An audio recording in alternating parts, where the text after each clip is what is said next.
Jaya Radha Madhava Kunda Vihari Jaya Radha Madhava Kunda Vihari Gopi Jana Vallabha Girivaradhari Gopi Jana Vallabha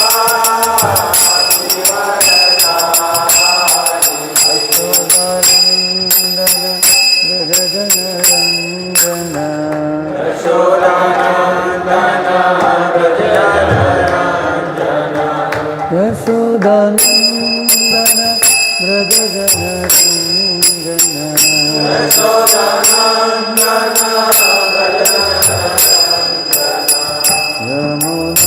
Yamunatira Vanachari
Hare Rama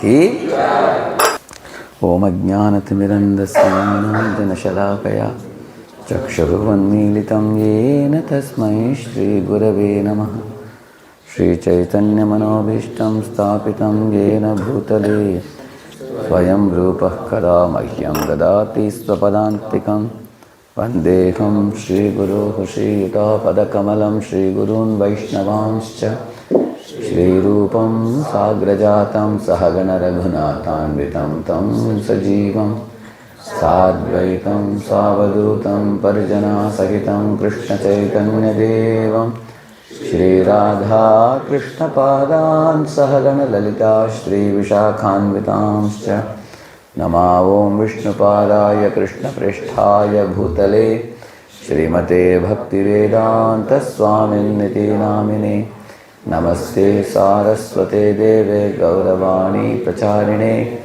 Nirvishesha Shanyavadi Paschatya Deshatarine Vanchakalpatarubhyascha Kripa Sindhubhya Evacha Patitanam Pavanebhyo Vaishnavebhyo Namo Namaha Jaya Sri Krishna Chaitanya Prabhu Nityananda Shri Advaita Gadadhara Shri Vasadi Gaura Bhakta Vrinda Hare Krishna Krishna Krishna Hare Hare Hare Rama Rama Rama Hare Hare Om Namo Bhagavate Vasudevaya Om Namo Bhagavate Vasudevaya. Om Namo Bhagavate Vasudevaya. Om Namo Bhagavate Vasudevaya. Om Namo Bhagavate Vasudevaya. Om Namo Bhagavate Vasudevaya. Narayanam Namaskritya Naram Chaiva Narottamam Devim Saraswatim Vyasam Tato Jayam Udiraye Nashtaprayeshva Bhadreshu Nityam Bhagavata Sevaya Bhagavatyuttama Shloke Bhaktir Bhavati Naishtiki Krishnaya Vasudevaya Devaki Nandanaya Cha Nanda Gopa Kumaraya Govindaya Namo Namaha. Welcome all of you. I was given the topic of how to become very steady in our sadhana and perform our chanting and shastric study, everything in a very focused manner and not get distracted.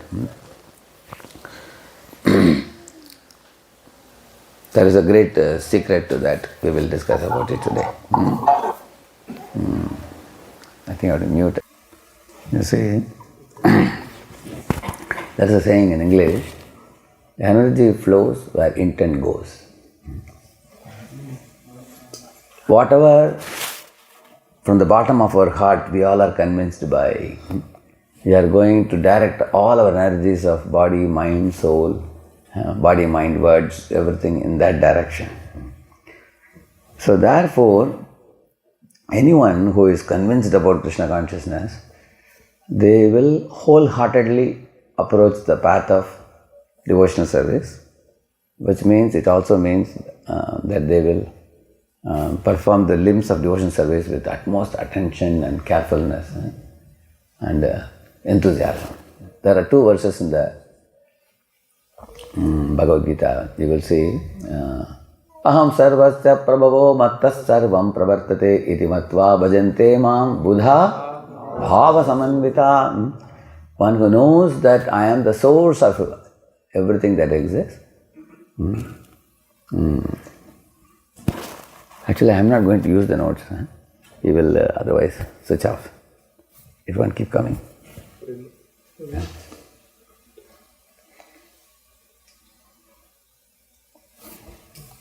Yeah, so that I will just speak directly.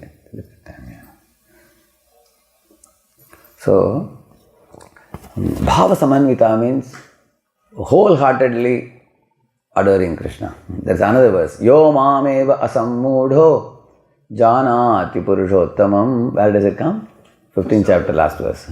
Sa sarvavet bhajati mam sarva bhavena bharata. That also he says, with a wholeheartedly my devotee approaches me. So, what is the meaning of this wholehearted approach to anything?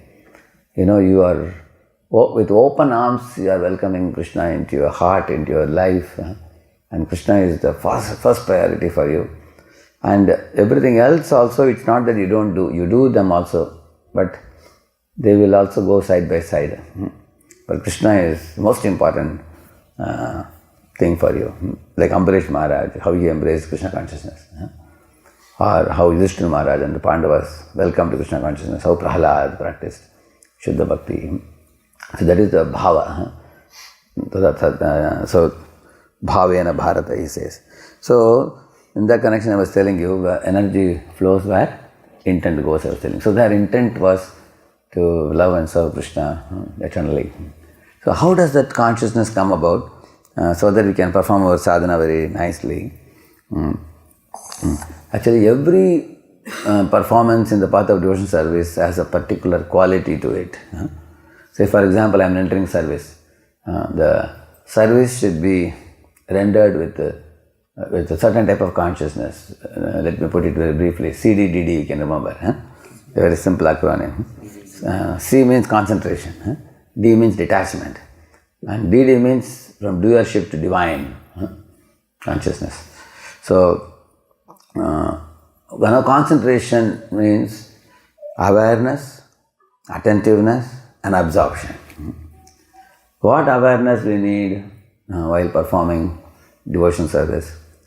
The awareness of Krishna's position, our position, Maya's position, and the relationship between these three. It's like a tripod. Now, which verse talks about Krishna and Jiva relationship? Anybody can say? Which verse talks about the relationship between? Mamayavamsho Jiva. Okay, so there are part and parcels of Krishna. Okay, yeah. Any other verse comes to your mind? No? That comes second part. Yaya sammohito jiva atmanam trigunatmakam paropi manute anatam. Though that doesn't talk about Krishna Jiva relationship. Krishna Jiva relationship is Jiva Sarupa Hoy. Mamayavamsho Jiva Loka is also there. So Krishna Jiva relationship. Now which verse talks about Maya Jiva relationship? That verse. Maya and Jiva relationship is Yaya sammohito jiva atmanam trigunatmakam paropi manute anartham tatkritam chapati. That verse. That means Jiva is covered by Maya. Another verse, it says, Krishna boli ase Jiva bhoga vanchakare. Then, nikatastha maya tare japatiya. When the Jiva forgets Krishna and tries to enjoy this world, is immediately captured by Maya and arrested by Maya. Correct, no? Just like a thief steals a bank, immediately is handcuffed. Like that.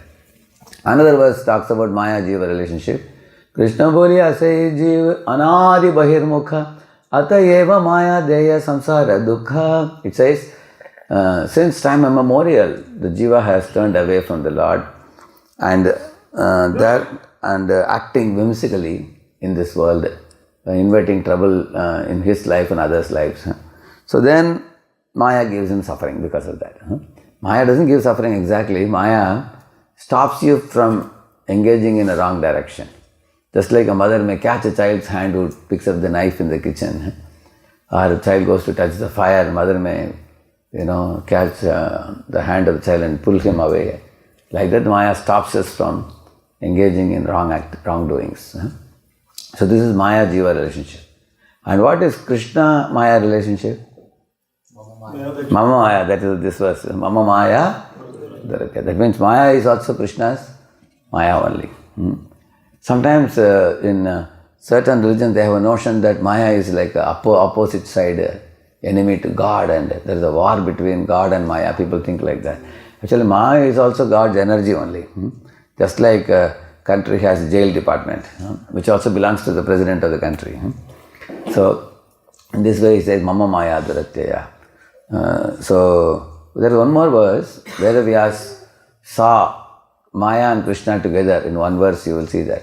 Bhakti yogena manasi samyak pranihite amale apashyan purusham purnam mayam cha tat apashrayam. It's a very important verse. With a Bhakti yoga perspective, when Vedavyas looked at the absolute truth, He saw the Lord Krishna and he saw Maya, and Maya was subordinate to Krishna. Like that it is said.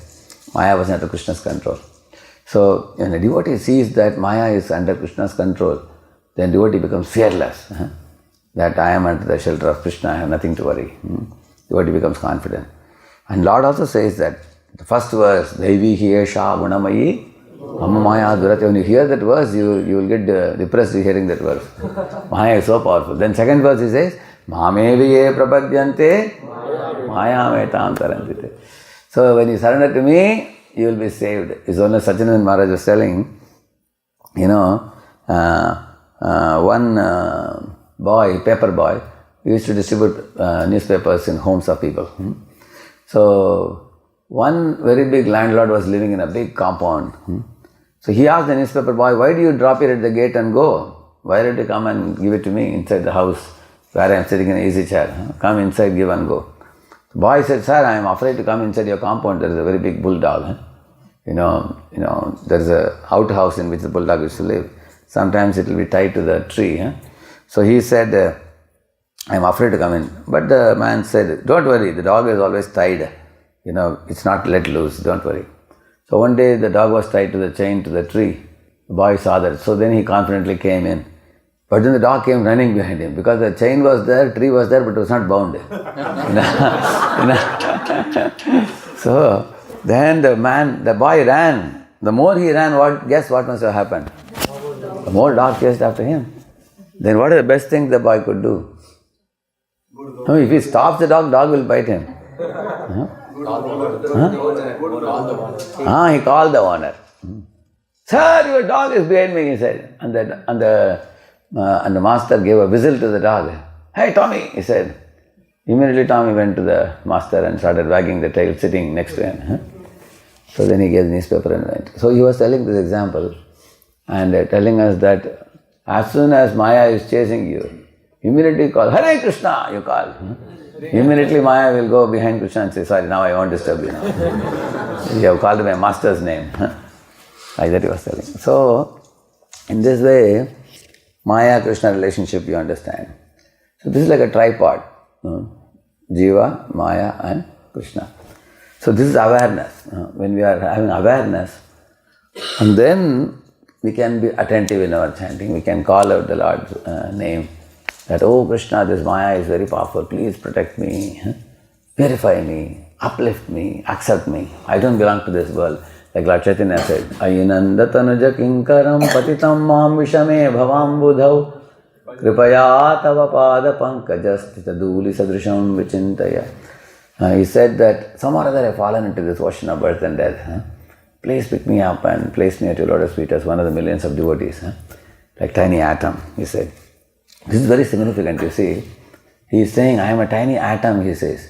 Generally the conditioned soul thinks, I am there like a big circle, and Krishna is also there like a small circle. For a jiva, who is very important first? No, for conditioned soul, he is himself very important. He is a big circle. And in his life, Krishna is also there, one small circle, outside. But gradually as you advance in spiritual life, this big circle becomes smaller. As this big circle becomes small, the small circle becomes bigger. Then jiva thinks, I am a tiny dhuli sadrisham. I am like a speck of dust in Krishna's feet. And Krishna is very great. So as this change happens, from thinking oneself to be very important and Krishna less important, from that paradigm, the other paradigm is, I am very insignificant and Krishna is very great. When that consciousness comes, and that's how the humility increases of the devotee. And Trinada Pishunicana increases by that. Then devotee finds, I am in Krishna's lotus feet, I am very, very insignificant like that. Therefore he says, Dhuli Sadrisham Vichintaya. See, in our conditioned stage, it's very difficult to feel dependence on Lord or the devotees. We generally tend to think, I am very potent, I am very powerful. If anybody wants help, tell me, I will give you help. We are in that consciousness. So, we consider ourselves to be highly skilled and talented and proficient and not needing anyone's help, especially when you are young. That type of attitude is quite prominent in this world. Like in Bhagavatam, you will find that Purvachiti is walking in the 5th canto, 2nd chapter. And she is walking Agnitra sitting. So she was proud, she was beautiful and also very proud of her youthful beauty, he said. Somebody is proud of youth, somebody is proud of knowledge, somebody is proud of wealth, somebody is proud of influential position. One man was telling me, I can just take my phone and call Chief Minister if you want. Hello? You see him there? He was asking. Of course, whether CM is lifting or not, God knows. But the idea is, people can be very proud, correct, no? So, that is the way this works. So, when Jiva is very proud, he is unable to see Krishna. Krishna's hand, he can't see. Because he thinks, I am very big and Krishna is very insignificant. But when we become insignificant, then Krishna becomes very big. Here only in America, one man asked Prabhupada, Swamiji, why your God required such a big cart blocking the whole road? What is the need? He asked. Prabhupada said, see, God is big, he has a big car. You are small, you have a small car. Then the man understood, okay, quite logical. So, the Jiva is envious. Why Krishna is given a big temple and big bhoga plate and why this, why that. So we have to give up that envy for the Lord and then accept, Lord is great, I am small. So, in this way, then the attentiveness comes on Krishna. When we accept He is great, I am small, I am very insignificant, I am fallen. This is Dainyata. Dainyata, remembering Lord, is more easy. Like I heard a story of how once from a tree branch an ant fell down. But then there was a flowing river. Imagine if an ant falls into a river, it will just get drowned and die. So ant thought, my life has come to an end now. I am finished now, he thought. But then there was a dove sitting in the tree. It picked up a leaf, plucked the leaf and threw it down. And once the leaf came very close to the ant boarded the leaf like a boat. And the leaf went this way, that way, and then finally it reached the bank of the river. And then the ant got off from that, and then again he climbed up the tree. And now he was more safe now. So in the same manner, now we are fallen. Patitam mam is saying, we are fallen in this ocean of birth and death. But acharyas like Prabhupada, they are like the dove sitting, and they are throwing the leaf of ISKCON. You just board the ISKCON boat, and then here you get Navvidha Bhakti, everything you get. You just board it safely and then you will safe land and go back to Godhead, you see. So then we are very grateful. This word boat is very appropriate because the Devahuti is telling in one verse, Dushparasyaadya Paragham, she is saying. Paragham means you are a boat to take us from the material world to spiritual world. So if I have the gratitude to Guru and Prabhupada that you have saved me from this drowning in the ocean of samsara, then that type of gratitude of heart and humility in disposition while approaching Krishna. So these are the right attitudes in getting that attentiveness also. And absorption. Third is absorption. So awareness, attentiveness and absorption. Now attentiveness comes then when there is attraction, then there is attention. When you understand that this is something very important, then only you will be attentive. Like for example, somebody tells you to do yogasanas, you think, yeah, good idea, you will say. But when you get a severe back pain, 3 days you couldn't go to office, and then you go to a doctor tells you, oh, you need a particular asana, if you do, then your back pain will be gone. Then immediately you will take it up. Correct now? Why? Now it has become a dire need now. And then what happens, after 1 week you do these yogasanas. Like my doctor told me that when I got a back pain in January, I couldn't come to America. So then I went to a doctor, he taught me one exercise. You have to turn around with a stretched leg, you turn around and see here, from here you have to see that leg, from here you have to see this leg. So I did a few days, and once my back pain was gone, I stopped the exercise also. Then after 3 or 4 5 days, I again got it. I called the doctor. He asked me, are you doing exercise regularly? He said, no, start it again. He said, if you stop it, then again it will come back. Said, oh my Lord, is it so? Okay. I thought it was gone now. No, it's not gone forever. Material body means problems will never be gone forever. It will keep coming again. So only when we get problem, we may do yoga exercise. In the same manner, we have the tendency that we only approach God when we have a problem, when we have a dire need, we feel. So, we oftentimes lose our attentiveness because we have many other priorities that divert our mind. Full attentiveness doesn't come. Say you are in forest, somebody tells you, can you plug this mango? You may say, how can I plug the mango? I am so short. From here, how can I plug?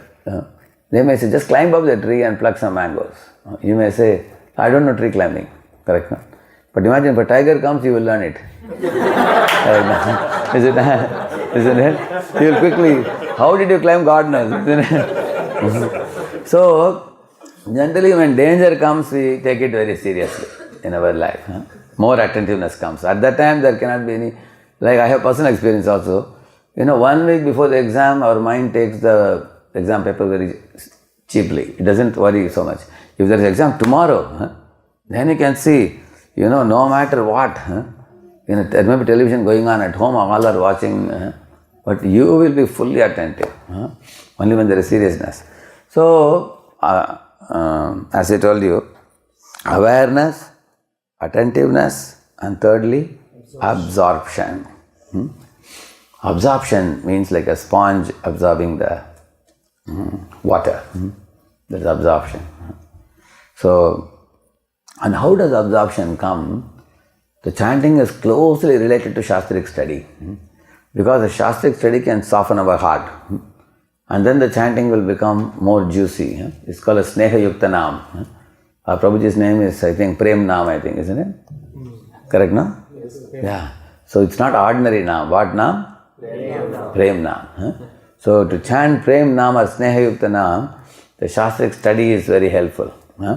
Shastric study. For how to study Shastra, in the contemporary times where we are all living now, the study becomes very difficult for most of us because days are very busy, we don't get time.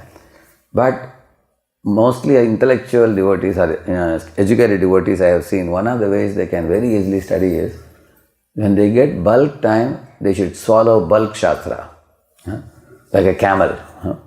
Like a camel, before it goes in the desert, 40-50 bottles of distillery it can store inside. Of course, not a full bottle, you can take water. Store so much water, it has got a big bag where it can store and keep, and then while walking little from there, it can, from that stock it can take for the usage of the body. Similarly, like the camel stores, what we can also do, and I don't get time very easily. Sometimes 1 week I won't touch the Shastra except that I speak lectures continuously. But when I go in the train, I purposely go by train. Many people tell me, Prabhu, I'll give you a flight ticket in India. I said, who asked you? I didn't ask you. I am only asking you train ticket. Why? They said, Prabhuji, why are you traveling in train? So much of, I used to say, you don't know what's my advantage, because I get 20 hours in train, which I will not get if I go by flight. First of all, they make so many announcements. And within a few minutes, they will say, wind up your laptop, they will say immediately. Now the plane is going to get down now. So, in the train I get sometimes 15 hours, 18 hours. And I am also like a camel. Swallow. Sometimes 200 pages, 150 pages I will finish. Bhagavatam. Sitting in the berth very peacefully. And after that, what we should do? First you be like a camel, then you have to be like a cow. What does a cow do? Anybody knows? Ruminate. That's called charvan, they call it. Cow has how many bags? Anybody knows? How many stomachs cow has? 4. 6 days, yeah? Okay, 4 or 6, whatever it is. Certainly more than one. So what the cow does, she swallows first, and then she brings it out, and then chews and puts it in the second one. Brings it out, chews and puts in the third one, like that. Similarly, what we can do, first we have swallowed. And putting it in the second one means what? Make some notes with that. And then after you make some notes, consolidate the notes. And then you give the headings to that. And then go through the notes, and then close your eyes and try to recollect. What did you write down, everything. So this is the way you have to take it out and ruminate. It's called mananam, we call it. Shravanam, mananam, then nididhyasana. So shravanam is hearing, mananam means ruminating or recollecting what I read, and contemplating, reflecting, thinking about it. So, like for example, contemplating means thinking about what is mentioned here. Say for example, Ajamila is seeing a bad sight in the forest and he fell down. Narada also saw a bad sight in Mandakini Ganga of Nalapur Manikiri. He didn't fall down. You can see that. Haridas Thakur was confronted by somebody sent by Ramchandra Khan, and he didn't fall down. Why one falls down? Why one doesn't fall down? one then thinking like that loudly. Okay, Narada didn't fall down because he was a prema chakshu he had. He was a pure devotee. Ajamila had avidya chakshu. He had eyes of material tinges were still there. He fell down. So compare Dhruva's penance to Dhritarashtra's penance. Hiranyakashipu's penance. Hiranyakashipu did penance, Dhruva did penance. Correct, no? What is the difference? What are the similarities? Who can say? Yes. They both did Penance. penance to get something out of it. Yeah, they both wanted to get something out. Correct. The similarity. What else? Yes. The intention was different. The intention was, no, I didn't ask what is the difference. Now I am asking similarity.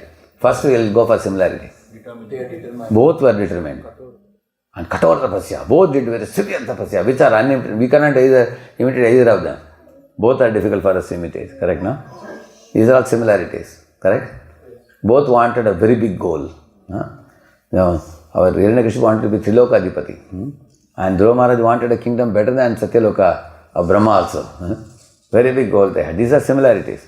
Now what are the differences? Yes? Yeah. What are the similar differences? He followed Narada Muni, Dhruva Maharaj. Okay, Dhruva Maharaj followed Narada Muni. Hiranyakashipu didn't follow anyone. Correct? What else? Yes? Dhruva Maharaj got transformed, but Dhruva Maharaj got transformed into a pure devotee, but Hiranyakashipu didn't get transformed. Very good. What else? Humility. Who was having humility? Dhruva had humility, and our Hiranyakashipu had arrogance. Yeah. Yes. Dhruva's desire changed by the end of it. Dhruva's desire changed, but Hiranyakashipu's desire didn't change. Yeah? What was plans? The deity of Object of worship. Correct. Hiranyakashipu worshipped Brahma, whereas Dhruva worshipped Vishnu. Correct, no? Yeah. So, because he worshipped Brahma, he got one result. When you worship Vishnu, you get another result. So, this is the way you contemplate. Contemplate means what are the similarities? What are the differences? Then you use your mind to think about the pastime. Then you can understand. So, then you understand what is the conclusion your mind can arrive at. Should we follow Dhruva or Hiranyakashipu? Dhruva. Very obvious. Hiranyakashipu got destroyed. And Dhruva Maharaj got perfected. So in this way, then the third stage is Nididhyasana. Nididhyasana is conviction. Conviction that if I worship the Supreme Lord Vishnu, Krishna, my life will become perfect. In this way, Shravanam, Maranam, Nididhyasana, once you do that. So, in this way, as I told you, like a cow we have to ruminate, like a camel we have to stalk first, hear and load and keep it. There are different devotees who have different style of reading. Some people daily hear 15-20 minutes or half an hour hearing and half an hour reading they do. There are people very steady also in that. If you cannot be steady, then I told you like a camel. If you can study, because many of us, those in the managerial leadership position, you are constantly surrounded by people morning to night. But whenever you travel, you get some time. So, but if you can get time every day, certain hour time you can allot a half an hour, 1 hour. Like Vaisheshika made this, become a sage page by page. That's very good. This number of pages is finished every day. That is also very good. Okay, this is about the reading I am saying. Now in reading, what to read, what makes our heart soft. You may want to know. There are two things in that. Iron weight, gold weight we call it. This is mentioned by His Holiness Shivaram Swami in his book Shuddha Bhakti Chintamani. What is iron weight? Until the point when we have not developed, a deep reverence, respect for Krishna as the Supreme Lord, like what Arjuna had. Param Brahma, Param Dhama, Pavitram, Paramam Bhavan, Purusham Shashvatam, Divyam Adi Devamajam Vibhum, Ahustvam Rishayah Sarve Deva Rishir Naradastata. That kind of verse. It's a very, very beautiful verse. A great adoration, admiration, Krishna is speaking that verse. So ask yourself, have I come to that point of accepting Krishna's greatness? Krishna is the only God, there is no one else besides him. Everyone else is subordinate to him. Even the Devatas cannot understand him. Aham Adirhi Devanam. He says, Nate Vidu. He is saying, they cannot know. Even Devas cannot understand me. He says that Krishna. Like Brahma got bewildered in Brahma Mohan Leela. Even Shiva was bewildered by the Mohini Murti. And Indra was bewildered in Govardhan Leela. What is because of we people so tiny? jivas. So, if the respect has not yet arisen for Krishna, then one should read Mahabharata, one should read Bhagavad Gita, and understand the 5 tattvas: Ishvara, Jiv, Prakriti, Kala, Karma. Study Bhagavad Gita very deeply, very nicely, purport and then understanding. If you do Bhakti Shastra, you study this. Because when you understand how the gunas are working, how the karma is working, how the kala is working, these are very important for those who are beginning the philosophical understanding. And then Ishvara Jiva Sambandha. These are very important. This is the first approach to Bhagavad Gita. Then again, second time you go through Bhagavad Gita for very carefully picking up what are Krishna's instructions to his devotees and what are Krishna's promises to his devotees. Make a list. There are many. How many of you can tell me some of the promises of Krishna? Kaunteya prajanehi. Then what else he said? He says, Tesham satyuktanam bhajatam pritipurvakam. So he says that I will give buddhi to my devotees to come back to me. Even if a devotee is an illiterate, he cannot read the scriptures given by his guru. He says, Tesham evanu kampartam ahamajnanajam tama nashayami atma bhavastu jnana deepena bhasvata. He says, I will lit up the torchlight of knowledge in the heart of my devotee. He says, so in this way, how I will serve my devotees, take care of my devotees. You cannot give an excuse why you cannot do devotion service. You give me an excuse, Krishna immediately will knock it down. You say, Manu Krishna, I have a lot of difficulties. Matchitta sarva durgani mat prasada tarishyasi. Don't worry, bring all your difficulties to me, I will clear the path. By my help, matchitta sarva durgani, all difficulties, mat prasada tarishyasi. By my mercy, you will become free from them, he says. Somebody may say, no, I am a Mataji, I can't read all these books, I am not very philosophically inclined. Somebody may say, or I am a businessman, I am simply counting money, I don't have time to count the beads. Somebody may say that, isn't it? Somebody may say that, isn't it? Or somebody may say, oh, actually I am a Shudra, I have never gone to Gurukula, I don't know anything. Then Krishna says, Mahami Partha Vapashatya, Episya Papayone, Striyo Shudras Tata, Striyo Vaishyas Tata Shudras, Te api anti paramgatim. Krishna says, Vidura was born in this family, he was a Dasiputra. He became a pure devotee. And Kunti, Draupadi, Subhadra, they were all pure devotees. Women, there are many women pure devotees. Gopis, all top-notch devotees. So similarly, there are also businessmen who became Pundrik Vidyadhi, for example, he was a very big rich landlord. He became a great devotee. So there is no limitation in becoming devotee. Or somebody may say, you see Krishna, I don't have too many things to offer. I am a poor man. He says, Patram Pushpam Phalam Toyam. He says, just offer me a leaf or a flower or food. It's nothing great deal. No, Krishna, I am a terrible sinner. One rickshawala told me, I am such a sinner that I cannot touch Bhagavad Gita also. I said, I'll give you in a carry bag, take it. I told him. So, I said, if you are such a terrible sinner, then you need the holy name the most. Correct, no? Then Krishna says, Apichet Sudaracharo, Vajitema Mananyabha, Saudareva Samantavya. He says that if you maybe a terrible sinner, Apichedasi Papebhya, Sarvebhya Papakritamaha, Sarvam Jnana Plavenaiva, Vridinam Santarishyasi. There also he says, Apichedasi Papebhya. Even if you are a great sinner in the past, one boy came and cried to me, Prabhu, now I came for all these training programs, now I know I should not eat non-vegetarian. But how many goats I have eaten, how many chicken I have eaten? I am afraid, like Mrigari was attacked by all those animals and birds. Will I be attacked after death? I told him, hey, Krishna says, Aham Tvam Sarva Papebhyo. I will delete all your sinful account, provided you continue chanting all your life and surrender to me and be repentant. So Krishna says, don't worry, look at the future, don't worry about the past. So in this way, a lot of promises Krishna gives in Bhagavad Gita. Any other promise anybody remembers? Krishna has given Yoga Kshemam. That's what you thought about? Yeah, correct, no? Yetamam prapadyante tam stadeva vajameham. You chant and approach me and I will come towards you. See, you take baby steps towards me, I will take Vishwarup steps towards you. Krishna will take very big steps. Like that, Krishna promises also. Any other promise? When you preach Krishna, Yeah.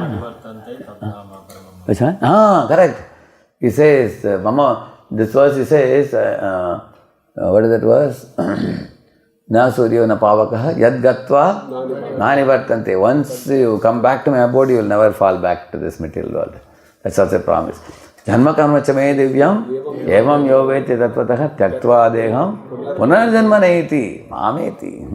You will not get punarjanma again because you are my devotee. Mameti, you will come back to me. Another verse he says, Mama petita kaunteya dukhalayam ashashvatam napunuvanti mahatmanaha samsiddhim paramamgata. My devotees will not come to this world which is dukhalayam and ashashvatam. They will come back to my abode. Several verses. He says like that. Ah Brahma Bhuvana Loka Punaravartano Jana.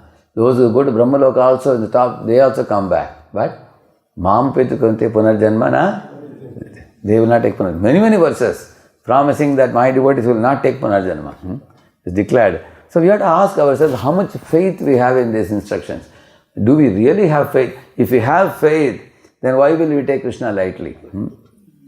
We have not studied the shastra in such a manner that we have made like one man, one devotee, very faithful devotee, he had made like this, all the promises of Krishna. He said, Prabhu, I am not ready to give one promise, Krishna is giving me 50 promises.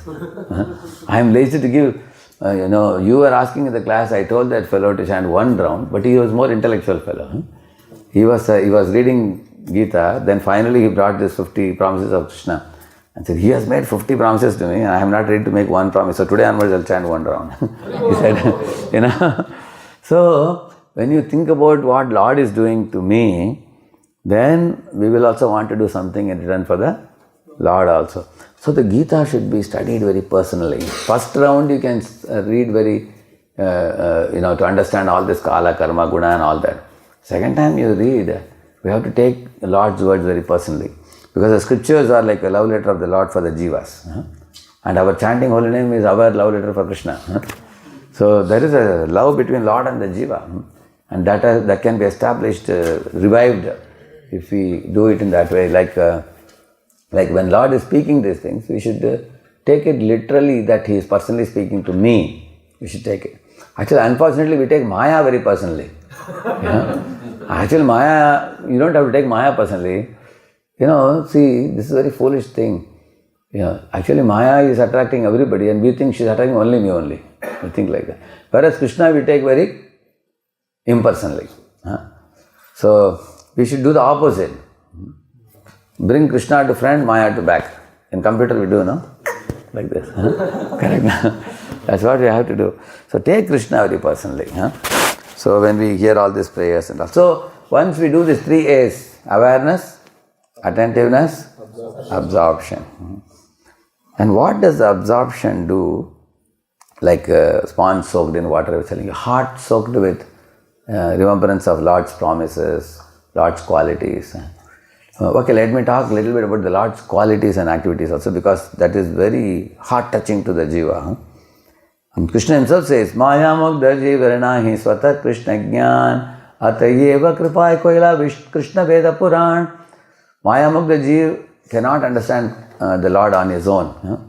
Therefore, out of my compassion, I have given the scriptures. So, this is the very first faith we need. A strong, deep-rooted faith that scriptures are word of God.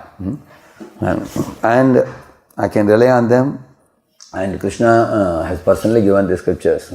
Sometimes people wonder, can there be some kind of extrapolations or some kind of interpolations into the shastra?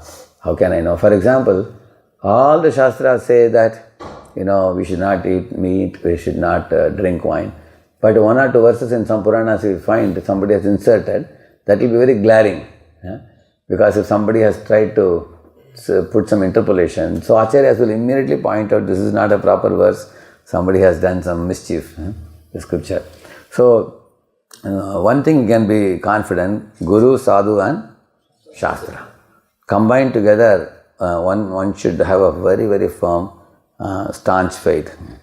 And one should not put faith in the bogus science, which is the atheistic science, which is good for nothing from the eternal point of view. It may be good for your body. For example, if I have white hair, they will give you a hair dye to wear. If your tooth fall away, they will give you a plastic tooth set. If your ears are hard of hearing, they may give you some hearing device or something like that. Earlier they were putting here, now they put behind the ears also. Wherever they put, they can give you temporary stopgap solution. If you have wrinkled faces, they can give you a facelift to wear, that's all. The science gives you only temporary stopgap solutions, which is good for nothing from the soul point of view. It may be good for the body for a while, but the soul cannot benefit from this. And science is constantly changing.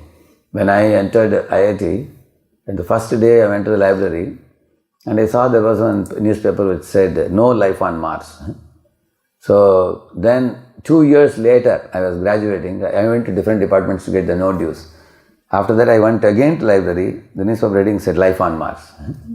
Exactly the opposite. Now I have a video with me which says there are more than 80 exoplanets they have found where there is life. 80 planets they are saying, and they are not very far from Earth also. They are talking about it, which means at one time science said there is no life anywhere except on Earth. Now they are saying there are 80 planets, which show all the climatic conditions very similar to Earth, and living forms can exist. So science is always going to change. Imagine one boy dropped chanting in the first year IIT, thinking that scientists have said there is no life and shastras are saying there is life. Imagine 20 years later he comes to know life is there. Correct now? So he's a fool. Fool number one. He has wasted his whole life putting faith in the bogus scientists.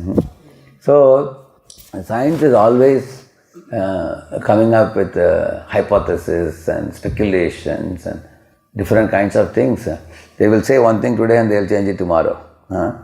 And they also are very, diplomatic in the words they use.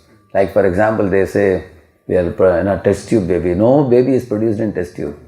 In the test tube, they only combine the sperm and the ovum of the woman and they put it in a woman's embryo because the conditions inside the embryo are unimitatable in a laboratory. Baby is not produced in lab. Baby is produced in a woman's womb only. But when they say test tube baby, how it looks for you? It looks like as if baby is coming out of test tube, correct? No? This is the way they will say. Yesterday, along with Vijay Prabhu, when I was joining book distribution, one boy came and argued that we have produced a life. Show me the paper. So he opened the paper and then he says, "No, it's a partly synthetic and partly from living form," you're telling. I said, "What is partly from living form? You who can't take living form and produce life and then say that we have produced life. If there are 26 steps, you go in the 25th step and add one thing and say that we have produced life." Just like the farmer in a village, sometimes he wants electricity but doesn't want to pay. So what he does, he puts a hook and draws electricity as if it is his own. You will see that in this world, all the scientific appliances run because of large energies. Like this bulb is glowing now, because God has made the principle of electricity. Electricity means what is it? Flow of electrons causes electric, this thing. So now AM waves, FM waves, electromagnetic waves. If these waves are not created by God, can we use any other appliances? Your smartphone will be good for nothing without these waves. These waves are created by God or by man? God. These waves are already there. Alpha rays, beta rays, gamma rays, everything is already there. That means we are hooking on to God-given energies, and then we claim to have done something great. Is it not true? So one should be able to see that the diplomacy of the cunning jivas who are called dushkritina. Dushkritina means very intelligent, but Prabhupada was telling that in New York, there are some burglars, there are some, those who loot a bank, those who are gangsters. He said, Prabhupada said, they are also very intelligent. Even to loot also you require, but their intelligence is misdirected, not rightly directed. So those Indians who come from India to America for higher studies, you do MS, you do PhD, you will see that you can face two great dangers. One is the luxury and comfort of the West and putting faith in a stone ship. What is stone ship? Bhagavatam says putting faith in stone ship. I was thinking, imagine if there is really a stone ship, how it will float? It will naturally drown, is it not true? So it's like sitting on a stone ship, it drowns. Similarly, when you come to the West, we can put faith in the amenities and luxuries of the West, and also faith in the false scientists who are cheaters, who actually can give you some temporary pampering of your body, but they cannot do any benefit for the eternal soul. So, when we are in a country like this, we should learn to be aloof from these two great dangers. Like Ambarish Maharaj was living in the midst of a huge palace, is it not true? But it says that he considered it no better than a stone, he says. That's the verse which says that Griheshu dareshu suteshu bandhushu Tripottamasyandanava jivastushu Akshayyaratnambaranambaradishu Anantakosheshu akarot asanmatim. Asanmatim, it says. He had costly dresses, ornaments to wear, huge palaces, many wives and children, horses, elephants, people doing Jai Jaikar for him. Ambarish Maharaj, padar rahe hain, dham, dham, dham, they would play every morning. It's a shower of flowers and all those things. But he never became attached to any of this. He always was attached to Krishna's lotus feet. So this is one thing. Even while living in the midst of luxuries, your devotion service should never diminish. If devotion service diminishes, that means we have become infected by luxuries in this country. And secondly, how do you know you have faith in Krishna's lotus feet, or you have faith in the false theories of the bogus atheistic scientists? What is the proof? You will see that, like recently, and not recently, 2-3 years ago I had gone, when I was in one of the ISKCON temples, I was speaking about how life always comes from life. And then I was telling about a robo. The robo can also do worship of Balaji. They showed in TV once. The whole robo is ringing bell also, ding, ding, ding, ding, ding. He's doing like this. So he's doing like this. So now one farmer was seeing in a village, said, hey, even robots are doing arti. It's very amazing. It's not a great deal. Even a school-going boy can design a robot to do that. Basically, you have to write a program, linear, rotary. But what is missing in a robot when it's doing RP? There is no consciousness. You go to Google and search, how are the robots different from human beings? The first thing it will say, they have no awareness. There is no consciousness, there is no awareness. So when I spoke on this, one man in the audience, one of the congregation devotees, he came and asked me, Radheshyam Prabhu, what you may be speaking may be old news 10 years ago, but are you aware of the recent development in robotics? Then I told him about Sophia. Then I told him about the latest developments in Boston, what all they have done, all the finger movements, hand movements, wrist movements, all the movements in the body they are able to imitate now. I mean, they are doing it in a robot. And added to that, even the lips movement, speaking, moving, seeing, smiling, everything they are doing. I told him all the time, I know what is happening yesterday also. You can ask me. Even with all these things, with full confidence, I can say that there is no development of consciousness. Even this ChatGPT, which gives you all the information, it is nothing but borrowed intelligence. It is simply a big pull-up of intelligence, and with that only it is processing. There is no awareness. Absolutely no awareness at all. So, they are trying to bring awareness by varieties of means, which they will never succeed, because conscious awareness only will come when there is a soul. Without the soul, no matter what, machine is a machine. How it was proven? Like for example, in Boston, Massachusetts, they had made a robo, and then they were saying that we will send thousands of robots to the army for the war, so the human beings will not die. They can go through the jungle, they can go through the fire also, and they are all made of metal and very sturdy and strong. Suddenly they found out one problem with the robo. If the enemies hack the robo, then robo will not be loyal to you anymore. They will attack you, they will turn to you and shoot at you. Because after all, they are what? Machine. Correct? They are only a machine. Their machine is a machine. If it's a human being, then he will have loyalty to his country. Before he is caught by the enemy, he will consume cyanide and die. But robots cannot do that. Robots are dead machines, as much as like you give a keyed car or something like that. So, we should have a firm faith in what the shastras are saying.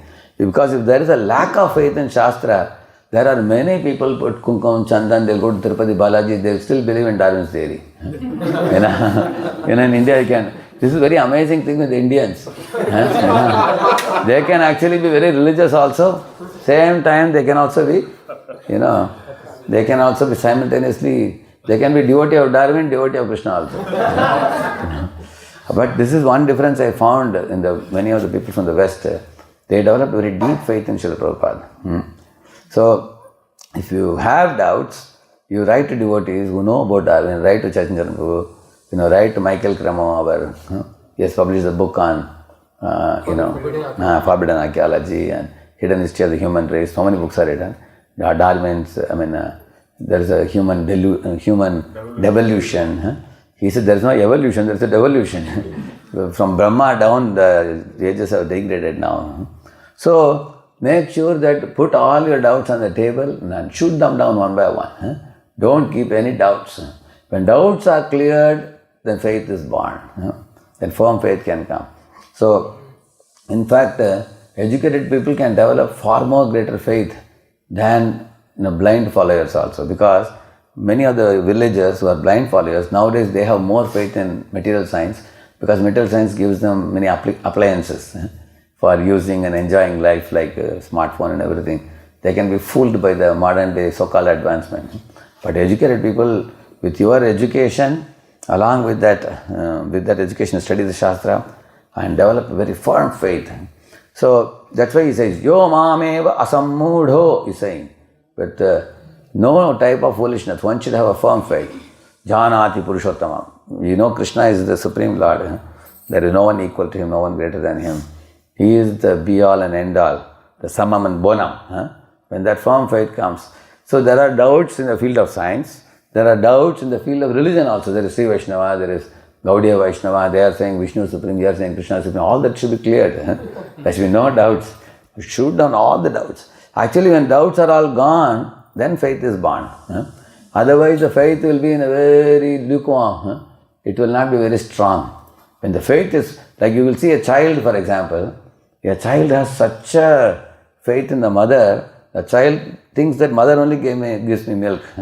Mother only takes me on her lap. Mother only bathes me, she dresses me, she maintains me, she protects me. And there is no one for me in this world. So the child will only think of the mother. As soon as the child gets up, he will run to whom? Mother. Like that, we should have faith in Krishna. When you think Krishna is the only shelter, I have no other shelter.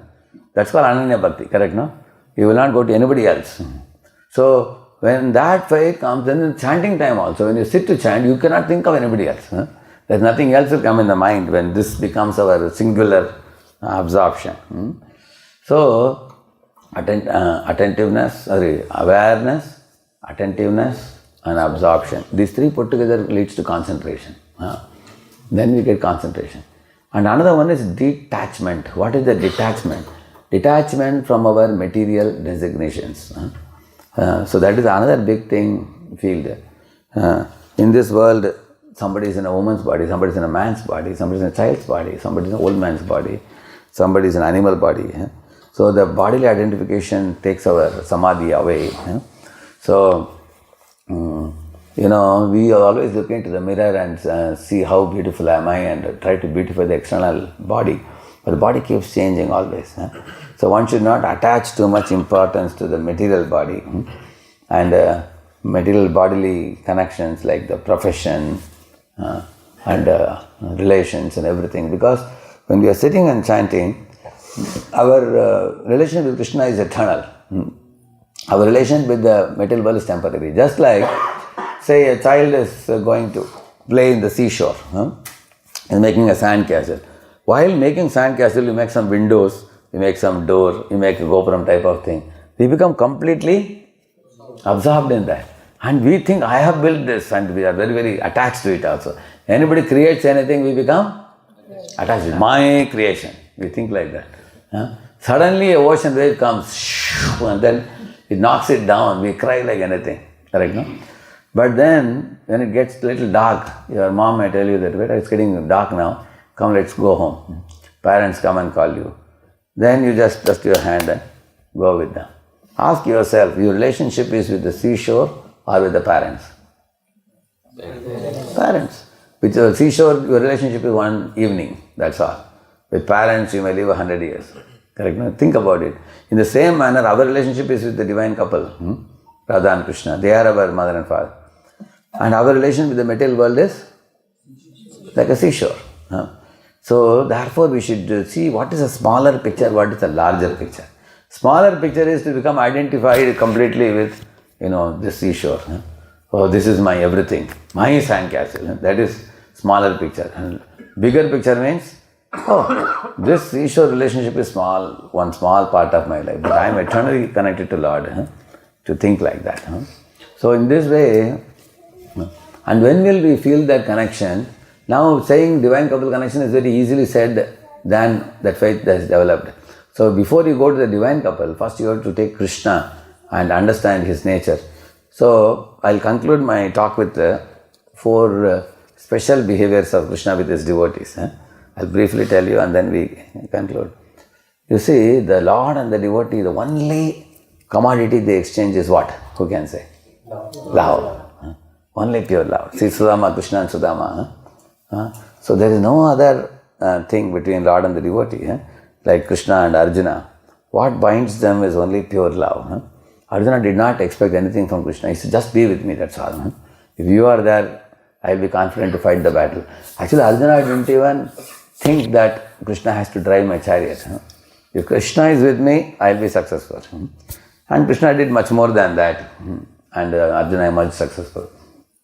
In the same manner, Sudama, when he went to Dwaraka, I was amazed when I read that section. Because husband and wife are thinking, what will we carry for Krishna?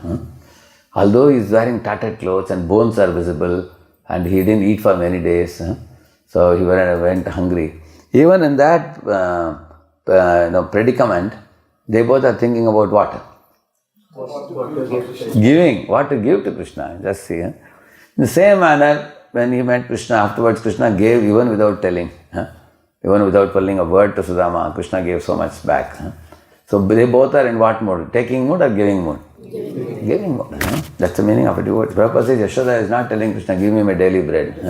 He's saying, Krishna, come here, eat bread and butter. I will give you. Fruit vendor lady is coming to Krishna. She doesn't say, give me something. Or you are giving me two grains, I will give you only 1 piece of mango. No. Take all that I have. Take all the mango she is giving. So Bhakti Yoga means mood of giving to Lord, not asking anything. Although Lord may give or may not give, but we don't ask anything. So that's the first thing. Second thing, when a devotee with a wholehearted giving mood goes to the Lord like this, then Lord empowers the devotee to do miracles. Prabhupada once asked devotees, look at Hanuman, he just chanted Jai Shri Ram and he jumped to Lanka. On the other hand, you look at Ram, he needed a bridge to go to Lanka. So Prabhupada asked, who is great? Ram is great or Hanuman is great? Devotees were amazed, oh really? We never thought about this. And Prabhupada said, Lord Chaitanya chanted only 1 lakh names every day. Sometimes 2 lakh names. And Haridas Thakur chanted 3 lakh. So who is great? Prabhupada asked. Devotees are even more confused now. And Prabhupada said, see, Chaitanya preached only in India. I am preaching all over the world. Who is great? Prabhupada asked. Now devotees are feeling bold. They were thinking, my Lord, this is very bewildering. You can't understand. Prabhupada laughed and said, you don't understand. The Lord likes to make his devotees do wonderful things better than himself also. Yeah, that's how the Lord is. Lord's nature is to empower his devotees to do something. It's not that Lord cannot do. Lord can do, but he always delights in glorifying. Like one man was telling, I am only a farmer, but my son is an engineer. Father never feels shy to praise his children to be better than themselves. Correct or not? Isn't it? So, Lord empowers his devotees to do great things. And also, Lord uses the devotees to teach the world. You have seen that? Like Krishna told Arjuna that now in the beginning of battlefield of Kurukshetra, you should pretend to be an illusion. And I will chastise you. And you will naturally tolerate. You are my devotee. Correct? Na? And then I will tell the truth about 2.13. You are not the body, the spirit soul. Then the world will come to know. The Lord uses his devotee to teach the world. Like a mother-in-law uses her daughter to teach daughter-in-law. See, daughter-in-law may be a computer science engineer. She has got married and come to her in-laws' house. And now while serving, because she's not used to serving and all, because at home her mother used to cook and this girl doesn't know how to cook also. But many times in India, when a girl is getting married to a boy, mother will make a very nice upma. And the boy will eat upma and say, who made this? They will say, the girl only made it. They say like that. After marriage, you will come to know. So now she came here, and then when, while serving, she serves very little, very little rice in one corner, and sabji she put this much in the middle. And immediately mother-in-law is seeing, she knows who has served like that. But will she chastise her? What will happen if she chastises daughter-in-law? And that means quarrel will start from day one. Correct? So what does she do? She scolds her daughter. Hey, why are you serving like this? You don't have common sense? You have put so much sabji in the middle? Put little sabji and more rice. And daughter also says, okay ma, I'll be careful, she says. But both mother and daughter know. Who is learning? Daughter-in-law silently learns. My lord, I committed mistake and her daughter got the taunt. In this way, Prabhupada says, the mother-in-law teaches daughter-in-law through her daughter. Similarly, out of the two, daughter-in-law and daughter, who is close to mother? Therefore, she can scold her. She will not misunderstand. She will never say that, she committed mistake, why are you taunting me? She won't say that. Because she knows mother's purpose. Similarly, out of the two, Arjuna versus conditioned souls, who is close to Lord? Therefore, Lord is scolding Arjuna. Vashochanan, Vashochastvam, Prajnavadascha Bhashre, Gadasuna, Gadasurcha, Nanushochanti Pandita, Anarya Jushtam, Asvargyam, Akirtikaram Arjuna. What all scolding is doing? Klaibyam Masamagamapat. He is saying that, Arjuna, you are speaking like an Anarya, you are not an Arya. And he is saying that you don't know the difference between body and soul. And you have put your Gandiva bow down and weeping like this, is chastising. And Arjuna is accepting. And then he is saying, you don't know about body and soul. Even we also don't know about body and soul in the beginning. But then we wonder, then what is it? Then Krishna says, you are not the body, you are spirit soul. Then we hear the knowledge and we learn from the scolding that who got? Arjuna got. Imagine if the Lord scolded the readers. You foolish reader, you don't know the difference between body and soul. We will close the Bhagavata, throw it and run away. So Lord uses whom to teach us? His pure devotees. Lord teaches us through the pure devotees. Right now? And Lord also likes to become a teacher of his own devotee. Arjuna teaches. Arjuna is taught by Krishna. Rishabhadev became a teacher of his 100 sons. Devoti Putra Kapila became teacher of his own mother. Like that. You find like that, isn't it? Lord likes to. Hamsavatara is teaching whom? Brahmaji and Chatush Kumaras. And Lord Vishnu himself is teaching Brahma, first created living being. So Lord likes to teach his own. Lord enjoys becoming a teacher of his devotee or becoming a student of his devotee. Like he becomes Sandipani Muni's student. Similarly, Ram, Lakshman, Bharat, Shatrughan, they became students of Vasishta Muni. Isn't it? You will find it. Or you find Chaitanya Mahaprabhu going and becoming a student of Ishwarapuri. Either Lord says, I will become teacher, you become a student. Or you become teacher, I become a student. Because if you love someone, you like to have some interaction with them. Some encounter you want with them, naturally. Lord likes to have some encounter with the devotee like that. So, in this way, Lord's nature should be studied. And Lord's behavior is so amazing. One last thing I will say, we'll conclude this. See, when Satyabhama's father, Satyajit, passed away, he was killed, and then his body was kept with lot of preservatives were put, and scented oils were put and preserved. Why she preserved it? She thought Krishna was out of station that time. He is not there. And she told the people in the court that unless Krishna comes, we will not take this body for burning, because he has to come and see. And she was weeping very much. And Krishna heard the news, because he knows that Satyabhama is a very strong personality. Krishna knows that. Amongst Rukmini and Satyabhama, Rukmini is very soft, mild, and Satyabhama is very strong. Basically, why she wants Krishna to come? Because she wants Krishna to know how sad she is that her father has passed away, So, and then before coming only, Krishna was prepared. As soon as he came to the palace, he cried so loudly that even Satyabhama had to pacify him. Okay, take it, no problem. Please cool down. So, one Swami was telling, if one is a husband, one should be like Krishna. Because to understand the emotional need of a wife, nobody can be like Krishna, he was telling. How amazing. Generally, a husband may tell the wife, don't cry so much. Your father is not his body. Body and soul are different or something. Krishna didn't make an effort to pacify her. He knew that what she needs is emotional support. She doesn't need knowledge now. She has the knowledge already. So he cried like anything. So, can you imagine Krishna pacifying Satyabhama? Satyabhama pacifying Krishna, it became reverse. Similarly, when he went to kill Bhaumasura, Krishna is super sensitive. He knew that Bhaumasura was born from Varaha's contact with Bhumi. And that Bhumi Devi has a connection from Satyabhama. So, from Satyabhama's expansion. So, Lord thought, if I kill Bhaumasura, who will raise objection? Satyabhama will raise objection. So, he told Satyabhama that I am going for outing, would you like to accompany me? She said, why not? I'll happily come. So, both of them sat in Garuda. They flew. And while going, he told her that, you see, I am going to Pragjyotishpur because that fellow Bhaumasura has stolen two things. What is that? Varuna's umbrella and Aditi's kundal. We have to fetch it. But then when they went to fetch it, Bhaumasura had electrified this thing, and moat was there, man-eating crocodiles were there. Krishna didn't have to cross there. Krishna flew up from the top only. He killed the Muradi man in Pragjyotishpur. And then when he entered inside the palace, this fellow brought his army and attacked Krishna.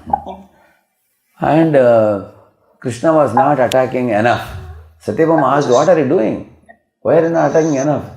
He said, you may feel bad, that's why I am not attacking. She said, kill him, finish him. Then he finished him.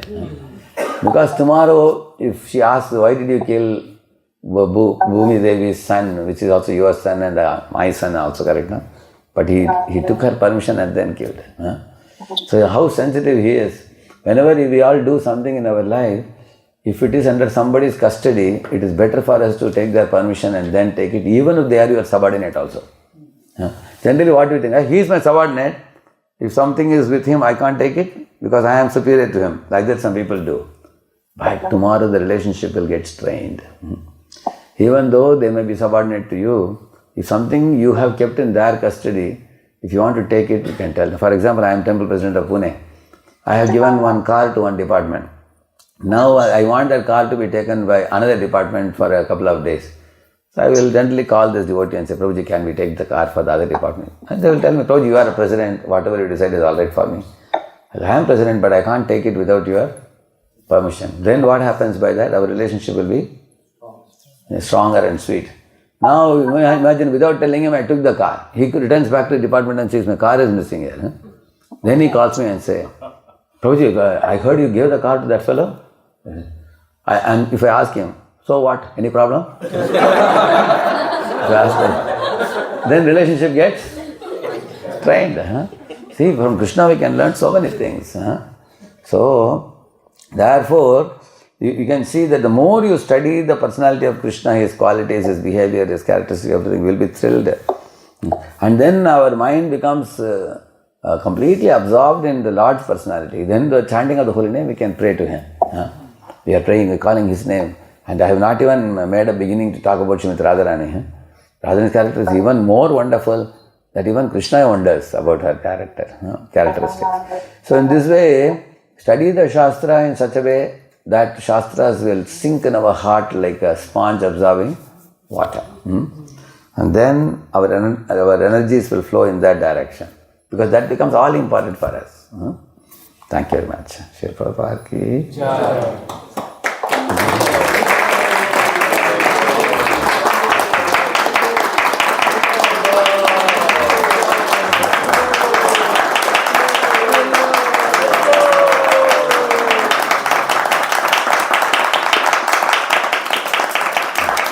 So, what is the time now? 9:30. We can hear from Vijay Prabhu. Today Vijay Prabhu's appearance day today. Prabhu, you want to say something? Yeah, give it Prabhu. No. You have to give us some blessing on your birthday. Birthday means you have to give, so you have to give us something. Krishna is giving cows in charity. There's no birth for the soul. So you've given us the knowledge now. That's it. They will go and say something. You give the mic to him? You can say yes. Sorry, Prabhu. I had to go off and come. Yes, Mataji. Acha. There's one unmute person. Who is the unmuted person? Who? Sunita. I should tell them? Mute her, Prabhu. I'm unable to because I went out and came, so I'm not the host. Yeah. Yes, I am muted. Because there are devotees who are hearing on the Correct. Yeah. Yes, they will come. What would you like me to say, Prabhu? Yeah, you can say anything. On the same theme. Well, I was just thinking how the study that you were mentioning about absorbing the shastra, specifically in Chaitanya Charitamrita, there's so many lessons to be drawn. And one thing which comes to mind is the attention of Raghava Pandit's devotion in dealing with the coconuts. And so that attention to detail on his part is a display of his love. So that's something which can be practically integrated into our life just by observing him. What is the attention to detail? Every speck of dust, every nook and cranny should be accounted for, that it's utilized in the Lord's service. Correct. Yeah. So concentration and detachment, and then third one I told you, DD. What is DD? From doership to divine. Doership to divine means I am not the doer. Who is doer? Krishna is the doer. I am simply an instrument. So these three types of things we cultivate in our heart, then gradually our distractions will go far away. Then we can be attentive and absorbed in our chanting. Like Raghav Pandit example he was telling, he was very strict about cleanliness. So much so that the coconut fellow who brought, he touched the ceiling and then touched coconut. Raghav Pandit said, this is unofferable now, he said. Why? Because when people walk in and walk out, some dust might have touched the ceiling and you touch the hands to the ceiling. So now people's feet dust has come on the coconut. It's not offerable. And then go and fetch coconut again, he said. So my Guru Maharaj was speaking on this pastime and said, don't think Raghav Pandit had some cleanliness phobia or something. He said he was very attentive in his service to the Lord, he was telling. So everything we do, that was Prabhuji's point. So it's getting late for you, but I can stay for 5-10 more minutes. If anybody has a question, and those who are getting late for office, you can carry on. Prasad, where is it? Here you can pick up Prasad. You can take Prasad. You can sit with Prasad also behind if you wish, I have no issue. In our Brahmacharya class also, sometimes class extends, and all Brahmacharyas have that plate. Along with Prasad, you have the class. Question and answer, yeah? Give the mic to Mataji.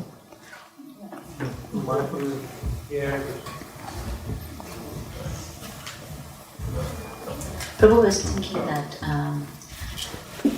in Grihastha Ashram, we have 90% distraction and 10% bhakti. At least I'm talking about myself. So how do we do with this? I mean, I just always feel I'm going in a sine wave curve. Sometimes my consciousness is like really good, my chanting is really good, and then it just literally falls down, and I'm nowhere in the spiritual realm, I'm totally material. And again, work hard, and then go up, and then again you fall down. Even after so many years, the only thing is that maybe the sine wave, the trough down and up has gone down a little bit, but still that is existing. And like how you were talking about so many devotees, they're so determined that they have to achieve Krishna. But it's so difficult, at least in my sense, because you can read the verse purport 1.8.36. 1.8.36. So in this purport, Prabhupada says there is a quality to the sound vibration that you hear. Because for example, some devotees, when we are studying Shastra, we get into the technicals of it. Sandhi Vichhed, how to combine the shlokas. Some children only memorize shlokas without knowing the meaning also, like that. Or we study Shastra for some details and information study. So therefore I was emphasizing today in my talk that when we study the Shastra, from the bottom of our heart we have to approach the Lord. And the Shastric study and hearing of lectures should bring us to that platform. One of the easiest ways I will tell you how do we achieve that. You are hearing hundreds of speakers in ISKCON. Whichever speaker's sound vibration really resonates with your heart, it really shakes you, wakes you and uplifts you. And that experience we all have with some people. Whomever, it may be 1, 2, 3, 4, 5 people may be there. So those are people whose help we can take. And I have experience also when we hear certain people, it really can move us to tears. One example is when we are reading this Krishna Kathamrita magazines, for example. I was reading many of the truths about, the confidential truths about pure devotees dealing with the Lord. I was not aware. Now, like one example is how Nanda Baba and Yashoda received Uddhava when he came to Vrindavan and the dialogue between them. When I read that book, I was thrilled. So, your reading, hearing cannot be ordinary, it has to be thrilling. I will ask a simple question. You like plain dosa or masala dosa? Which one you like? Masala. Why? Because there is masala inside. Similarly, there is a simple devotion service, a special devotion service. So, special devotion service means when I read Shastra, it should be with relish we have to read. When we chant, it is a prayerful mood we have to chant. When we serve, we have to serve selflessly without any desire for profit or adoration or distinction. So, then the service is very pleasing to the Lord. When we are entering service without any motivation or expectation, we simply serve out of love without any expectation.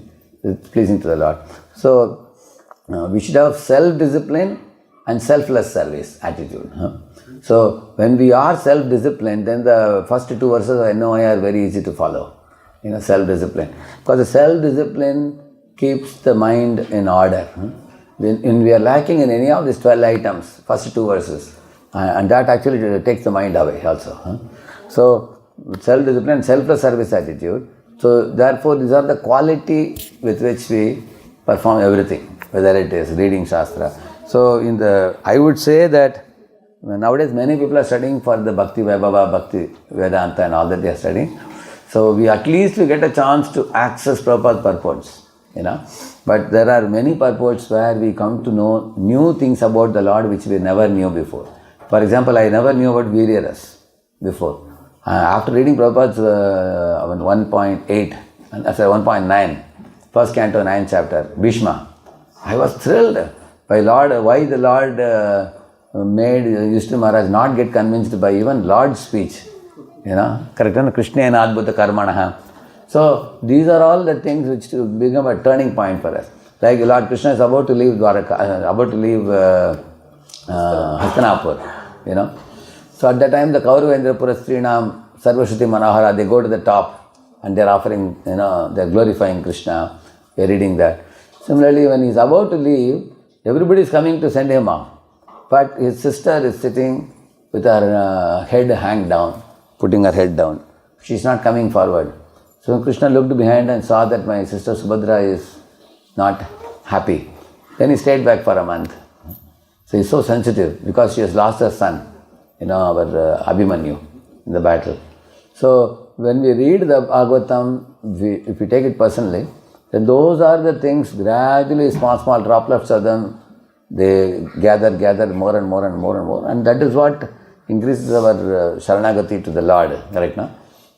And another thing I told you today is detachment, I was saying. Somebody may be increasing attraction for Krishna, but if we very much preoccupy our mind with our immediate duties, like for example, say I am organizing a camp, 3-day camp. In those days I remember, when I would do a 3-day camp, my mind will be consumed by it. But now I hardly bother about it. Now every weekend I am doing one retreat, 40-45 youths are coming. Other people are organizing it and I give this seminar. I just need a schedule. I don't take this into my head because now I am old also. I am 56 now and 30 years I have been doing this kind of things. Now the younger ones are doing it. So as we grow in our age, we have to withdraw from the immediate things that preoccupy us. And we should reduce them and withdraw our consciousness from those things. And we should preoccupy our mind with more sublime things. And by doing that, our consciousness will become very stable in chanting. Like when I sit and chant, I feel this is the most important thing for the day for me. That's why the energy flows where intent goes. Now somebody may say, Roji, what about the retreat? Retreat I am doing for other guys. More than saving those guys, I have to save myself first. And I feel, honestly I feel that. So then I will be able to pay attention. And similarly, once I was in Mayapur, I attended this, Bhagavatam class of Jananivas Prabhu. When I came back to room, there was one assistant at that time, he was sleeping in the room, and I caught him. Hey, you didn't come for the Bhagavatam class. So he was telling, Prabhu, what is the policy of Pune temple when we go out of Pune? He was asking. Is it policy that outside also we have to attend class? I said, note down this policy, wherever you go, you have to attend Bhagavatam class. And daily you have to attend Bhagavatam class. That's my policy, note down. I said, okay Prabhu, now I have learned policy, tomorrow onwards I will come, he said. So that means he thinks that it is some kind of, duty, obligation or something.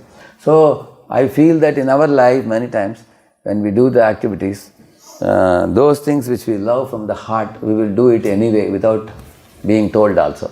And those things which, the second point of detachment is also as important as attachment also. Attachment to Krishna is important, but detachment from matter is equally important. So you can remember this Dasi formula, D-A-S-I. You remember?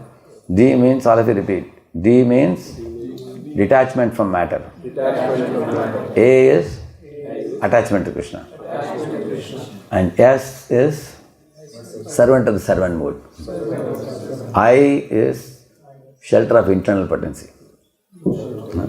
So keep ourselves under internal potency, Srimati Radharani's lotus feet, and be in the mood of servant while dealing with devotees, and be detached from matter and attached to Krishna. These four things we simultaneously focus in our life, and it would get certainly a lot more better. And I also read many chanting books, almost 6 or 8 books I read. That helped me to, work on chanting, making it better. None of us can say that we have mastered chanting, because ultimately chanting is good quality chanting. Some days we all have experience. If we didn't have experience, we won't be here. We would have run away. Krishna gives some droplets of juices in chanting. Other days it's very dry. Some day it is good, some day it's bad. Especially when there are tense-giving moments in some services and all, then they take our mind away. So we should certainly try our best to read these books and make some notes and take chanting as a project. Sajjana Maharaj says, become a japa scientist, he says. Like you see, Indranand Swami Maharaj, he stays good amount of time in Vrindavan, worshipping the Shaligram Chilas and going to the 7 temples. So why many of these great souls have such focus? Because they are reaching out to the whole world. Thousands of lakhs of people they are reaching out. But they don't fail in taking care of their own attentive devotion service. Right now. So His Grace Vaisheshika Prabhu, he 1 full month, Kartik month, he will be in Vrindavan studying in that Govardhan. Studying every day. How many hours he studies? 5.5 hours. Now, why can't he distribute books at that time? Because he knows there is a time for taking in. And he finishes 2 to 3 cantos in that time. So I think that we can see those great shining examples and learn from them how attentive it is important for us to focus on our own deliverance also, as much as we are eager to preach and deliver the world. Yeah, somebody else raised the hand. Yeah. Give the mic to him. Thank you very much. Thank you. I want to express my gratitude to you for organizing Krishna consciousness in a wonderful way on Radheshyamdas.com, which we are able to use, and very easy for us to do whatever little preaching we do. Thank you very much for doing this.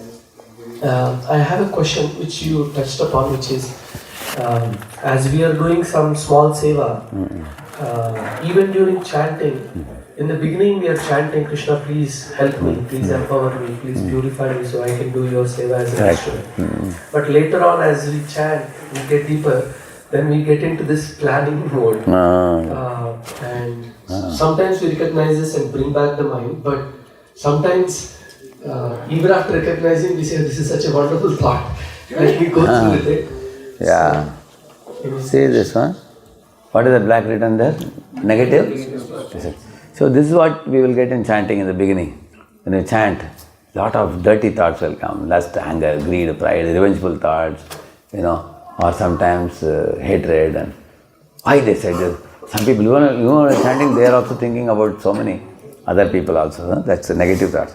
Then as we keep on improving our chanting, we go to the positive distraction, where the service-related thoughts come, which you said. And today evening we have program, you have to arrange this, you have to arrange that. So many kinds of thoughts, correct? No? Planning thoughts and everything. And then once we go through that, further we go deeper in our chanting, then what is the third one? Then lot of prayers of Gajendra, prayers of Prahlad, prayers of Kunti, these kind of things will occupy our mind. Because when will it occupy? Only when you develop affection, attraction for them. When you are thrilled by the reading of Bhagavatam, then like sometimes one prayer is so nice, you simply want to keep on murmuring it. Correct, no? So then we go into the prayerful mode. And then in the core of this circles you find the divine couple. Correct, no? That means the Shuddhana, pure name. So these are things which take years to gradually go inside. So we have to be patient when we are chanting the holy name. We have to do our part. It will take some time, surely. So if we keep chanting patiently, the time will come and we will be able to do this. Yeah. One question here, Anuradha Navina Mataji. Yes, Mataji, go ahead. Prabhuji, Dhanvat Pranam, Jai Srila Prabhupada. That's Prabhupada. Thank you, Prabhuji. It's a wonderful section and it's very delightful. Prabhuji, I have a question. Sometimes when I'm chanting in the morning times, continuously I'm not able to sit. I was first 2 rounds I will sit. Again, rest of the rounds I'll walk. Again I will sit and again. But sometimes the mood will be changing sometimes. So how? If continuously means I'm not able to sit, Prabhuji. That is okay. How long are you able to sit? How long you sit? Like 10 minutes I can sit, Prabhuji, and then again I'll get up like that. See, if you have any health issues due to which you have to get up and walk and all, it is all right. Generally speaking, what I have heard from His Holiness Satyananda Maharaj's books is sitting and attentively, alertly chanting Hare Krishna is in Sattva Guna, and walking, chanting is in Raja Guna, and sitting and sleeping is Tama Guna. So what Maharaj says, if you are feeling sleepy during chanting, then which is better? Getting up and walking. Which means from Tamaguna we can promote ourselves to Rajaguna chanting, no problem. And then after walking for a while, your legs will pain, you are tired also. Then you throw cold water on your face and then become fresh. Then you sit and try to chant. So if you sit and chant attentively, even Krishna says that Shishauddeshe pratisthapya stiram asanamatmanaha na uchritam na atinicham chailajana kushottaram tatrekagram manakri. It says, which means sit in one place in Padmasana and then with a focus completely. Keep your spine straight, keep your hands straight, like that Krishna says that. So what happens when you don't shake the head or shake the body, then the concentration can come very quickly. But if you are walking, sometimes you will have to do traffic control. Somebody else may come, or you tend to look out of the window here and there. Some people even sometimes in temple also, people who walk start reading the notice board also sometimes. They are chanting also. But if you sit in one place, when I sit, I close the left eye, completely I shut my left eye, and right eye, I keep it semi-closed and focusing on the tip of the nose. You will completely avoid seeing anybody. Any of you want to try this? See, if you try both eyeballs here, you get headache. You seen that? It's a little difficult. But if you close one eye and only one eye, you see the tip of the nose. And the good news is your nose doesn't move. It's a non-moving part of the body. So it remains. So you can get very good concentration. I daily do that. Even now I do that. Ever since I started this practice, I can just get into chanting. I don't look at people. Whether others are sleeping or dozing, I don't see at all. I don't give any feedback to anybody during chanting because we ourselves have to chant nicely. It's very important. So I'm getting in the morning, Prabhuji, at around 5. I'm keeping alarm, but I'm getting alarm. But sometimes I'll be some beats I'm really focusing. Yeah. Sometimes I'm focusing is here and there, and my mind is, and sometimes my mind tells so many unwanted rubbish things, Prabhuji. Sometimes I get angry myself. Why it's talking? Why? That's what I was showing the PPT just now. Blackish thoughts are the outermost circle. Then the inner circle will be positive service-related thoughts. Then the prayerful thoughts. Then the pure thought. Like that it will gradually go higher and higher, deeper and deeper. How long ago you started chanting? Since 2005 onwards. Slowly I gradually increased my round, Prabhuji. At a time I didn't do 16 rounds. Slowly every 3 16, you started 16 rounds when? Since 2015, I think so, Prabhuji. Okay. So, in this 10 years probably you might have been chanting. Now you can also add 1 or 2 more things. Read these books about chanting. And also you can go to Radheshyamdas.com. You can do this japa talks also very good. No. Can you give me the Prabhuji what is I have put it in the chat, you see. If you go to Radheshyamdasdevotionalvideos.com, the chat I have put. In that, if you just go there to the website and just put japa talks.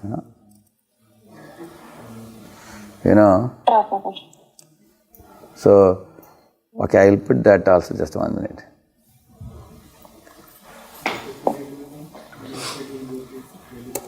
I have put japa talks also, I have put. So, there are more than 1,000 or 2,000 japa talks may be there in this short. Some are audio the previous years, now they're video also. So, why I do these japa talks daily? Just before starting japa, we hear one and then try to meditate on what we heard. And then at least the mind, whatever you heard now, mind gets into that. We can improve the quality. And there are also many japa books are also available. We can read them. Many authors have published. There's a book called Japa by Burjan Prabhu, very nice book. So you can read those books. And today you heard the lecture, I said many things. Basically, if the subject matter of Krishna book and the subject matter of Prabhupada's purports in Bhagavatam and CC, if they become attractive to us, then the chanting also eventually will become more steady. Because holy name and holy fame have a direct connection. All right? Thank you so much. Thank you. Yeah, and there is one Sunita Mataji. Yes, Prabhu. Thank you, Prabhu. That one question is asking, and then I'll take your question. Yes, Maji, go ahead. Yeah. Prabhuji, I have a question, Prabhuji. How can I close my one eyes and how can I open my one eyes when I meditate, Prabhuji? Is that difficult? Yeah, I actually one eye, is it difficult to close one eye and open one eye? It's not very difficult. You try closing like this and look at the tip of your nose. Of course, we can look at the tip of your nose with both eyes, it's great, but I felt a little headache when I do that. When you see, looking at the tip of nose with both eyes causes some. Basically, the eyeball should be rested in the corner, because if eyeballs are going to rotate, you get distracted. That is the main reason why Krishna says, eyes and ears are the biggest distractors. They go, eyes may go and then ears also hear sound. I even put a earphone also, or ear plug. I put a ear plug and I close one eye. With one eye I see the tip of the nose. Now I have avoided all the distractions. And then I get into chanting attentively. And then now see, there are distractions without and desires within. So at least first avoid the distractions without. After that we can work on the desires inside. Is it clear? Yes, Prabhuji. Prabhuji, in the 6th chapter in Gita, Prabhuji, Krishna was telling about how to meditate, sitting on a kusha grass, and correct. Prabhuji, how to maintain all those things, Prabhuji. No, you don't need kusha grass and all. You don't need it. You don't need all that. That is basically for meditation. Sit in one place. We can't go to forest. He's telling go to Shuchaudesha and all. You are at home only.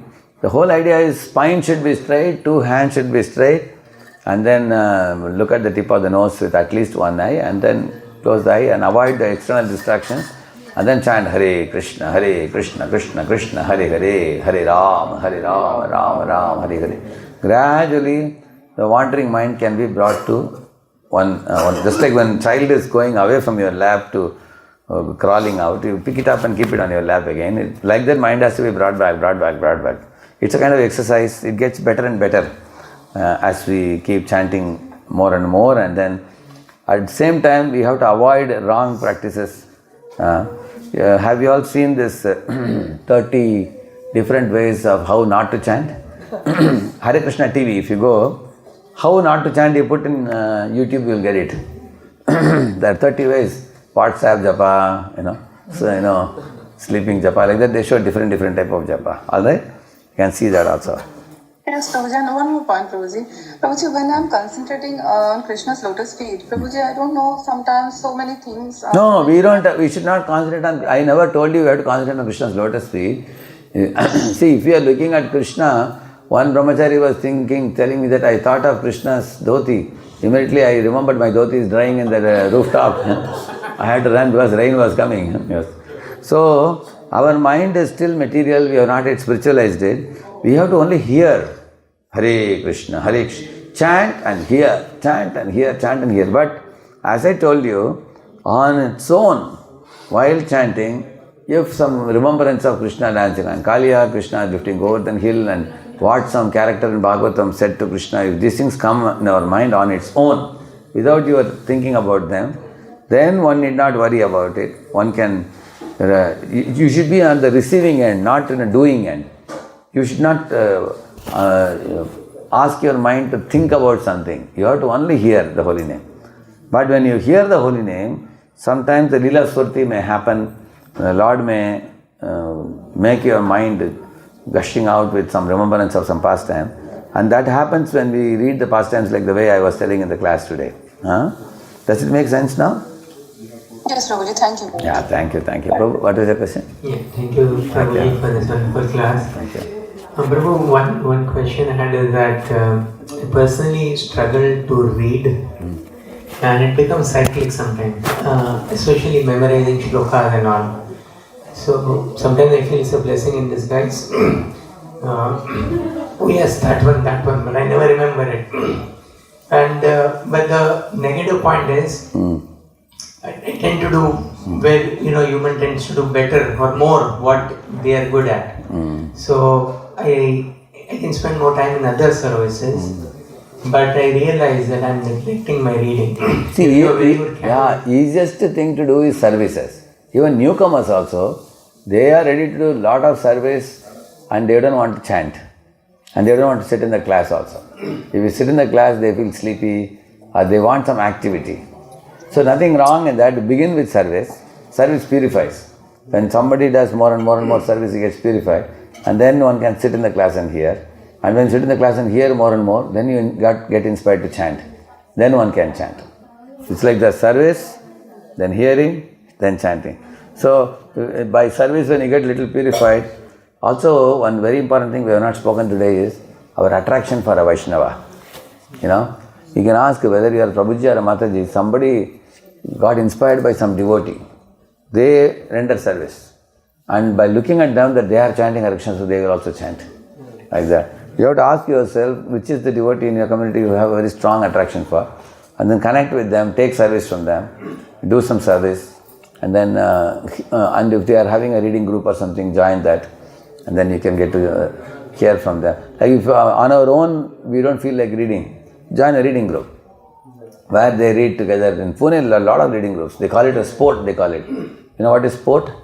Srila Prabhupada Online Reading Team. Call it sport. So actually when we advertise in our notice board sport, immediately 100 people join, thinking that there is going to be some sports. We told them we sport with the books only. I know you have game also, GA. Yeah, Gita for all made easy.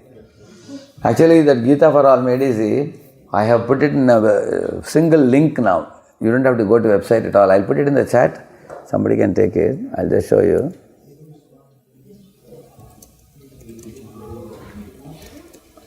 I'll put it in the, just 1 minute. I'm putting in chat. See, if you click this, the whole links of the whole course will come, device and all the things. That is good, yeah. And Prabhu, can hearing substitute reading? Or that's different? Actually, Hearing audio lectures of Guru Maharaj. you have Transcend with you? Yes. You know Transcend? Yeah, that is the Indian app. Yeah, okay. So if you have that app, that is hearing audiobooks is good. Okay. Actually, hearing from devotees is also important. But hearing directly Prabhupada's purport is also important. If you don't feel like reading, you can hear the Transcend app books. You can hear. Audiobooks. Audiobooks is there, no? Audiobooks, you can hear audiobook while traveling, going, coming. You can do that. Okay? Shri Prabhupada ki, Gaur Bhakta Vrinda ki. Thank you very much. You had a question? Achha, one more question, yeah. Who is that? Okay. Thank you, Prabhu. For chanting, it's more of a process question. How important is it to chant on the beat versus counters? Oh, counter we should absolutely avoid, I would say. Not at all good. I'll tell you, see, when we go for counter, we are more in a mood of counting and finishing off the rounds. While going in the bus or car or something like that. Then you have the japa beats. Japa beats are more sacred. You know, this is traditional. Coming in Guru Parampara, we should chant with the beads. And also, while going in the bus, car, and other times we may chant sometimes when we have no other time available. You know, like I also sometimes morning I have to leave the temple at 5 o'clock. Then I chant in the flight or chant in the car because I have no other time of the day available. But in case we have time, sitting in the home or in the temple and chanting is far superior to chanting in a traveling vehicle. You know.